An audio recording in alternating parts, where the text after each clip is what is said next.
There are just certain people that impact our lives, especially us in the media. There's just something about them.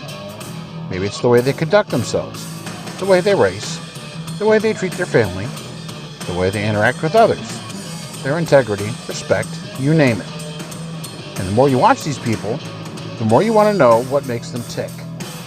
So when the opportunity arose to interview this individual, we jumped at it so fast, you'd think we were part of the United States track and field team.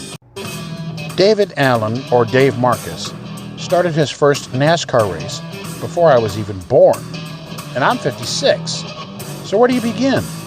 Well, we decided to go right from the start. So we hope you'll enjoy this in-depth, multi-part interview. From his home, no less. Thanks for watching.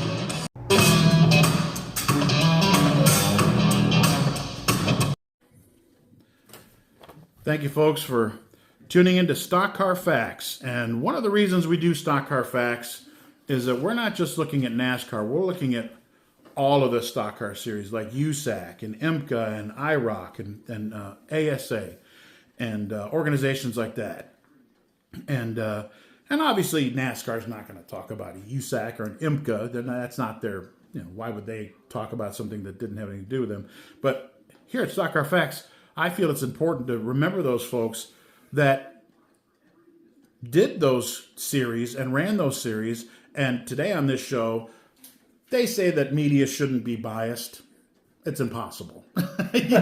You can't be unbiased in the media. I say just tell people what your bias is, and then they'll know, like they can't figure it out anyway. So I'm going to show my bias by getting excited that I have one of the icons of motorsports on my show, and that's Dave Marcis, and we're here in, is this Arden or is this Avery's Creek? This is actually, it's called Avery's Creek, but it's in the township of Arden. Okay. Well, we're in the western part of North Carolina. Blue Ridge Parkway's just north of here. Right there. Yep. And I appreciate you having me in your home, and I feel honored and blessed. I've known Dave. He probably don't remember me. Well, I was half the man that I am today when we first met in the early 80s at Michigan, but I certainly remember him, and I can't tell you how much I appreciate you being on the show. And first question is, your parents, Anthony, your dad. Yes. And I forget your mom's name, I'm sorry. Lucille. They were not race fans originally. My father was, but not my mother. Okay. What eventually brought them around? I guess when I got involved in the sport and went to NASCAR especially, my mother enjoyed coming to Daytona all the time and she enjoyed the races. It was kind of hard to believe because when I first started out in Wisconsin racing, she wasn't all that interested in it. Well, you got hurt when you were younger. I believe you were taking a gas tank out of a car in the field, and something happened, and you were... Well, I was cutting up some scrap cars for junk, for steel, for a guy, and I cut a gas tank out of a car and dumped the gas in some 5-gallon buckets. Well, I spilled some on my pants legs and my shoes. I had them old engineer boots on. And I waited a whole hour, and my pants was dry and everything. I never give it a thought to the leather shoes had some gas soaked in them. So, I waited a good hour and started cutting again, and I cut a frame bracket bolt off, and it fell on that boot, and that boot caught a fire, and then it caught the pants on fire, and I had them... They just were coming out with their damn nylon-like type socks at that time or something. Talk about and those things melted to my legs, and I couldn't get them off. I pulled my pants down as best I could, but I couldn't get them off over the boots. And so, I got burnt. I got quite a few skin grafts on my left leg. So now, that puts you out of racing for the rest of the year, if I'm not mistaken. Yeah, up there, yeah. And then you had another real bad wreck that's not the time they were about to give you your last rites. Was it the burns or the wreck? Well, no, not the burns. Okay. There was another wreck. There was another wreck in a stock car race up there at State Park Speedway in Wausau, Wisconsin. Yeah, that was in 1964. Surprised your mother did come around after all. You know, moms are, you know. Do I want my kid doing this? You know.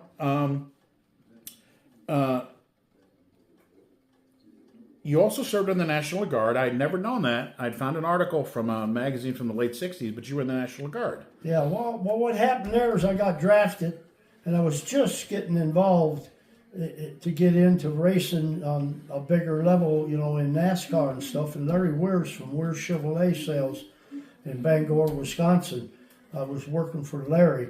And I felt like if I went in and done the 2 years that I was getting drafted, that, you know, my chances would be gone of getting involved in the sport. So I joined the National Guard, and I actually stayed in the National Guard 6 years. So I actually went through 2 basic training camps, one at Camp McCoy in Wisconsin and another one at Fort Bragg, North Carolina, because we got called for active duty to go to Vietnam. We had our stuff packed, and they even picked it up already, but we ended up not having to go. And then when I got out, I joined the National Guard unit here in North Carolina, Hendersonville, North Carolina. Okay. In 1966, you met a gentleman named Dick Hutcherson. Maybe you can talk about him a little bit. That's a name we don't talk about much anymore, is it? Yeah. Well, Dick ran the IMCA circuit. Ernie Dorr, Rabel Stott, Don White, Dick Hutcherson, and you're talking some Ole legends. Buell, and, you know, all those guys, Missouri and Iowa. Ole guys. Buell, wow, there you go. Yeah. Wow. And so my friend that helped me on my race car, his name was Gino Harches. His father was the parts manager in charge of the parts department at Rosemary Motors, which was a Ford dealership. And so when those guys would come to town, Gino and I would go to a restaurant or something where we knew they used to eat just close to the state park racetrack. You fan, you? Yeah, and but where there's a will, there's a way, we right? overheard them talking, and he was needing a bunch of brake parts. And so we stuck our nose, I guess, in their business and said, hey, his dad's the parts manager at Rosemary Motors, a Ford dealership, so we can help you out. We call his dad, and he'll get you what you need. Well, like they say. And that's how we became friends. And then Dick didn't really have a big road crew at that time. So we helped him in the pits. And then he tried to hire us to come with him on the IMCA circuit. Wow. But that's how I met him, at the dirt track race at Marathon Park in Wausau, Wisconsin. Maybe talk a little bit about IMCA. I don't think a lot of fans remember. I mean, doubtful fans of today remember what IMCA was, let alone what it stood for, where they raced and what they raced. And you just named off all those guys like the Little Giant and like Dick and Ramo and who we just lost a couple years back. Yeah. Tried so hard to get him on the show, and boy, I regret that. But maybe talk a little bit about IMCA. Well, I mean, it's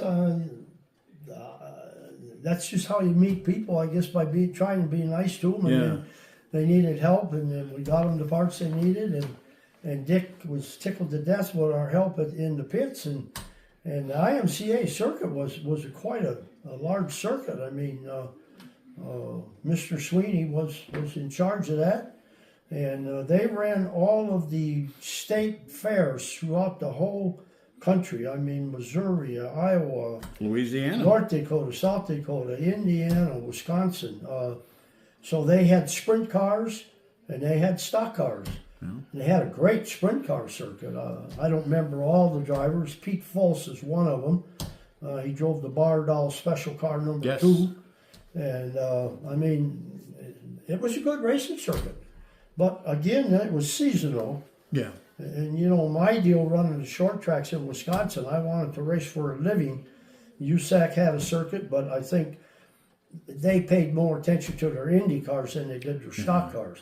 They probably could have been, if they would have pursued the stock car program more, as successful, maybe sooner than NASCAR was, because they had all the named drivers already in the organization driving the Indianapolis cars. You know, the Unsers, the Foyts, all that, Rutherford, McCluskey, and all those guys. So Vukovic's, Bentonhausen's, I mean, a lot of big names in the sport. And they drove both divisions. They drove the stock car division and the sprint cars. I've had those debates with people before. It said, I would say at some times the USAC Stock Car Series was bigger than NASCAR because, like you say, Right. you win the Indy 500, you're set for life. Yeah. So if you have the Indy 500 winner in your field of whatever he's driving, Stock cars, yeah. yeah, like you said, Foyt, Rutherford, even if you didn't win Indy, like Right. Lloyd Ruby, he never won, Yeah, but Lloyd Ruby, yeah. they knew him. He'd come run. Joe Leonard, he would Yep. come run and win. Yeah. Roger McCluskey never won Indy, but he won the midget title. He won the USAC Yeah. IndyCar title of '73, and won 2 stock car titles driving for Norm Nelson. Right, and Roger also drove my Dodge, in some USAC stock car races. Okay. What kind of guy was Roger McCluskey? I think he's one of the greatest of all Very time. nice guy, very friendly person, good, honest working man, good race car driver in the sprint cars, the Indy cars, the stock cars. We enjoyed him driving our car. Dewey Livengood crew chiefed the car and took it to Milwaukee because I was busy with something else. But he was very happy with Roger.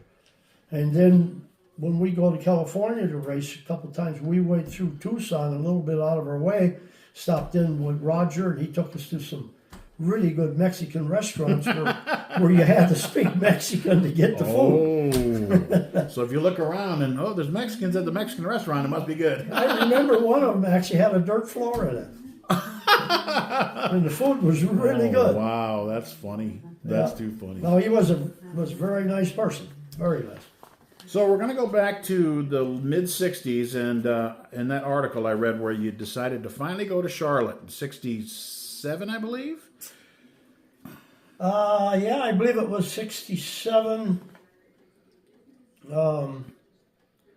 Actually, Dick Trickle came with me to help me on the race car. And it was an ex-Holman and Moody car that I seen advertised in National Speed Sport News, Chris Economacki's paper. Yep. And it was in Kentucky. Charlie Glotzback was driving it for Wow. a guy by the name of Alvin Perry, I think, on some dirt tracks. So I made some phone calls and we ended up buying that race car. And then I called NASCAR, and it was an ex-Holman and Moody car. So it had run Lorenzen before. had driven the car. Yeah. And from Fred Lorenzen and Holman and Moody, it went to Detroit to, he ended up being a Dodge guy, but what's his name? He won a lot of ARCA championships. Iggy. Iggy Gatona? Yeah, Iggy. So he had the car, and that's where Perry and them, Alvin Perry and them bought it, and Glotzback drove it. So anyhow, I explained the car to Norris Frill. He said they knew the car, this, that, about one thing or another.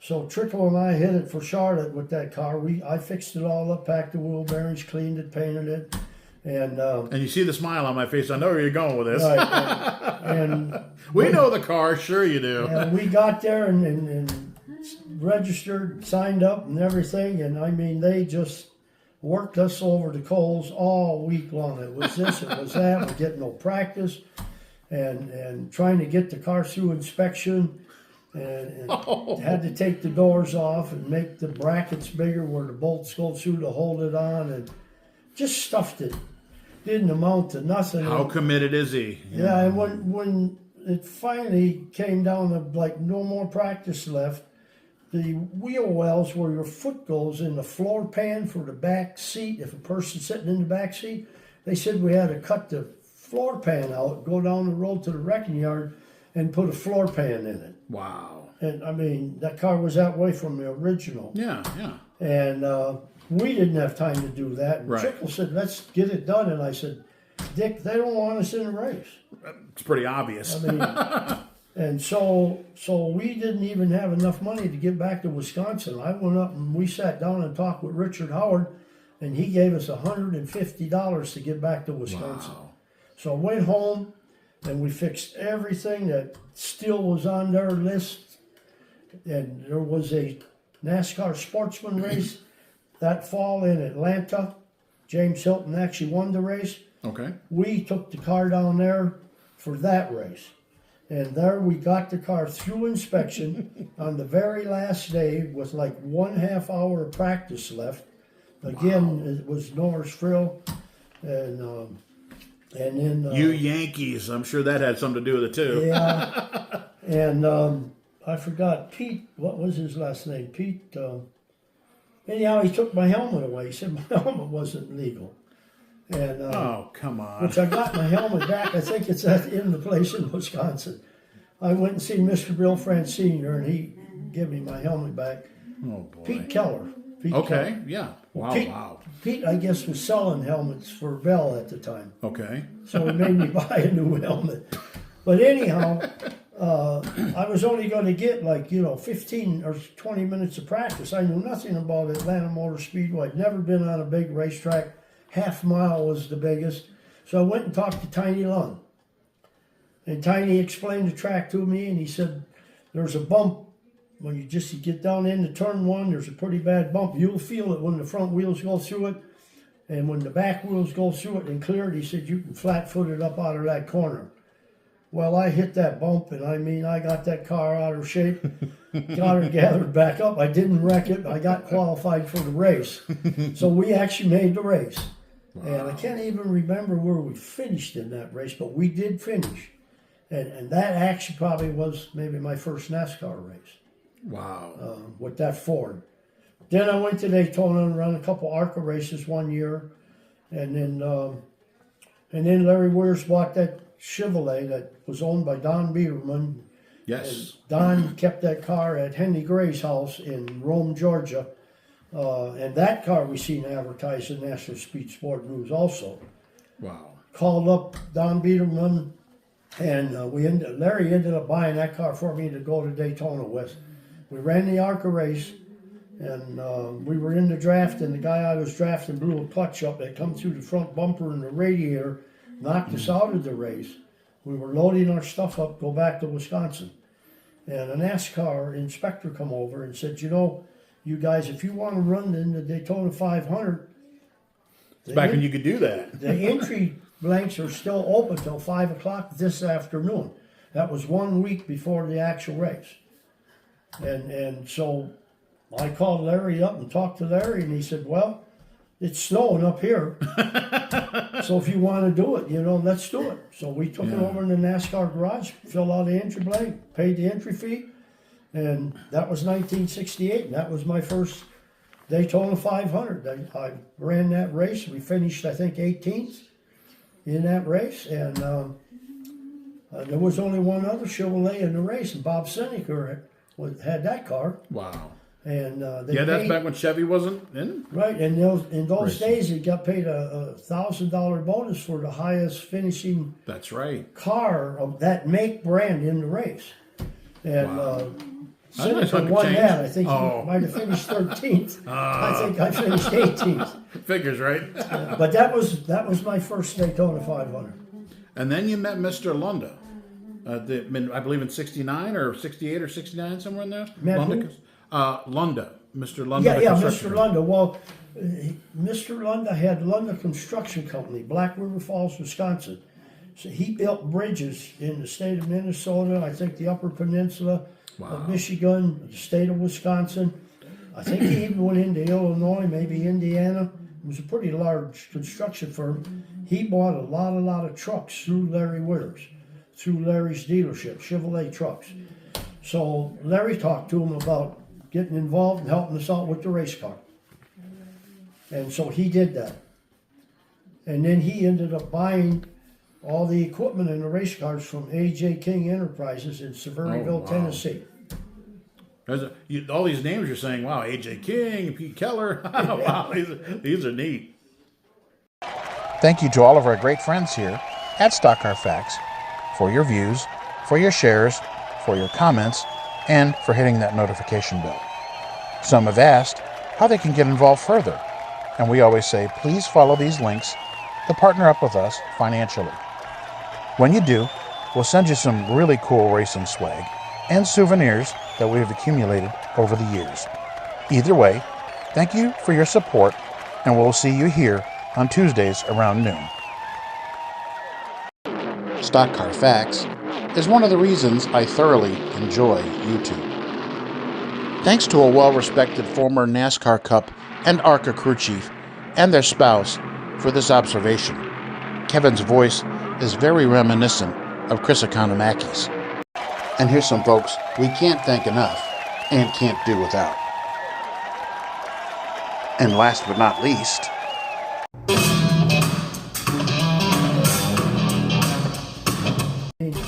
I had parts of my car from Richard Petty, and if they needed something bad enough and didn't have it, then I'd let them have it, and other teams would too. Because I can remember sometimes Richard saying, "Hey, Buddy Arrington, me, and Hilton, and I, we got to get all these parts back on the right trucks," he said, "because I'm running out of parts."